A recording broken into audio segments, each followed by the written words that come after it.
নমস্কাৰ বন্ধুসকল, এটা নতুন ভিডিঅ'লৈ আপোনালোকক আদৰণি জনাইছোঁ। আজিৰ পৰা কিছুদিনৰ আগত বাঘমৰা পটীয়া গাঁৱত অনুষ্ঠিত হোৱা সদৌ অসম ভিত্তিত ভাওনা প্ৰতিযোগিতাৰ স্থলীত এখন প্ৰদৰ্শনী অনুষ্ঠিত কৰা হৈছিল। সেই প্ৰদৰ্শনীখনত এবিধ বিশেষ পুৰণা বস্তু মোৰ চকুত পৰিল আৰু সেই বস্তুবিধক আপোনালোকক চিনাকি কৰি দিবৰ কাৰণে আচলতে এই ভিডিঅ'টো কৰিছোঁ। সেই বিশেষ বস্তুবিধ হৈছে এবিধ লাইট। সাধাৰণতে ডে-লাইট বুলি কোৱা এই বিশেষ লাইটবিধ কেৰচিন তেলৰ সহায়ত চলে। আমাৰ গ্ৰামাঞ্চলত এই লাইটবিধৰ বহুত ব্যৱহাৰ আমি দেখিছিলোঁ আগতে। বিয়া সকাম বা উৎসৱ পাৰ্বণবোৰত এই লাইটবিধ বহুতভাৱে ব্যৱহাৰ কৰা হৈছিল। আমাৰ আইতাৰ সকামতো আচলতে এইবিধ লাইট লগোৱা মোৰ চকুত পৰে। আমাৰ বাহনা অঞ্চলৰ নিচেই কাষতে থকা পটীয়া গাঁৱৰ কানিয়া দা বুলি কয়, তেওঁৰ ওচৰত এই লাইটবিধ বহু আছিলে আৰু তেওঁৱে সেই লাইট আচলতে গাঁওবোৰত ব্যৱহাৰ কৰিছিল আৰু লগাইছিল।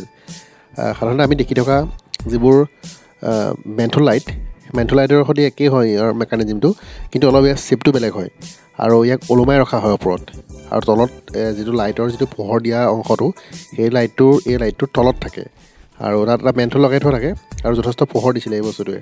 আৰু জানিব পৰা মতে এই বস্তুবিধ 1910 চনমানত জাৰ্মানীত বনোৱা হৈছিল। এইবোৰ পেট্ৰমেক্স নামৰ এবিধ কোম্পানীয়ে এই লাইটবোৰ নিৰ্মাণ কৰিছিল সেই সময়ত। কেৰচিন তেলৰ সহায়ত চলা এই ধৰণৰ লেম্পবোৰত পাম্প দি পেলাই তেলৰ চাপ বৃদ্ধি কৰা হয় আৰু এটা সৰু নজেলৰ সহায়ত সেই তেল বিয়পাই দিয়া হৈছিল।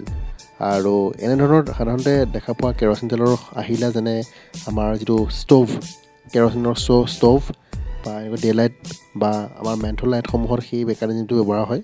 যিটো প্ৰেছাৰ দি পেলাই তেলটো পাম্প কৰা হয়।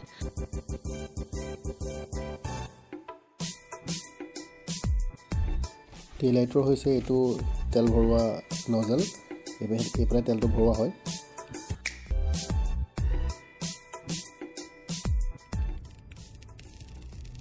ভিতৰত তেলৰ প্ৰেছাৰ কিমান বেছি হৈছে বা চাপটো কিমান বৃদ্ধি হৈছে সেইটো চাবৰ কাৰণে ইয়াত এটা প্ৰেছাৰ মিটাৰ থাকে।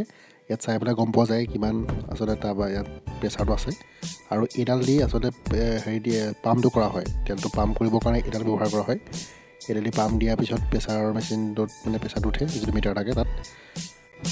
এনেধৰণৰ পুৰণা বস্তুসমূহত আমাৰ আৱেগ জড়িত হৈ থাকে। ভিডিঅ'টো শেষলৈকে চোৱাৰ বাবে ধন্যবাদ।